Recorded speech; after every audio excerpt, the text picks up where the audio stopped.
రథసప్తమి పండుగను ఎందుకు జరుపుకుంటారో తెలుసా? పూర్వకాలంలో కశ్యప మహర్షిని అతిథి అనే ఒక భార్య ఉండేది. ఆమెకు సూర్యభగవానుడు కుమారుడిగా జన్మించాడు. అతడే సూర్యనారాయణుడు. సూర్యుడు ప్రతిరోజు 7 గుర్రాలతో కూడిన రథంపై ఆకాశంలో ప్రయాణిస్తూ ఉంటాడు అని మన పురాణాలు చెబుతున్నాయి.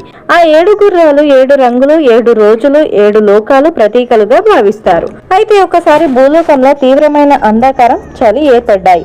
పంటలు ఎండిపోయి వ్యాధులు వ్యాపించడం కూడా మొదలయ్యాయి. ప్రజలు బాధతో దేవతలను ప్రార్థించారు. అప్పుడు బ్రహ్మదేవుడు సూర్యుడికి పిలిచి ఇలా చెప్పాడు: సూర్యదేవ, నీవు భూమికి నీ కాంతిని, శక్తిని మళ్ళీ ప్రసాదించాలి అని. అప్పుడు సూర్యుడు 7 గుర్రాల రథంపై కూర్చొని మాఘశుద్ధ సప్తమి రోజున ఉత్తర దిశగా తన ప్రయాణాన్ని ప్రారంభించాడు. ఆ రోజున భూమి మళ్ళీ వెలుగుతూ నిండిపోయి, చలి తగ్గిపోయి పంటలు పండాయి. ప్రజల జీవితాల్లో కూడా ఆనందం వచ్చింది.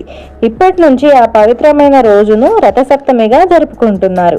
అందుకే ఈ రోజున సూర్యభగవాను పూజించడం వల్ల మనకు ఆరోగ్యం, ఆయుష్, సంపద లభిస్తాయనే నమ్మకం ఏర్పడింది. ఈ స్టోరీ ఇంట్రెస్టింగ్ గా అనిపించి మొదటిసారి వినంటే ఈ వీడియోని లైక్ చేసి మన ఛానల్ని సబ్స్క్రైబ్ చేసుకోండి.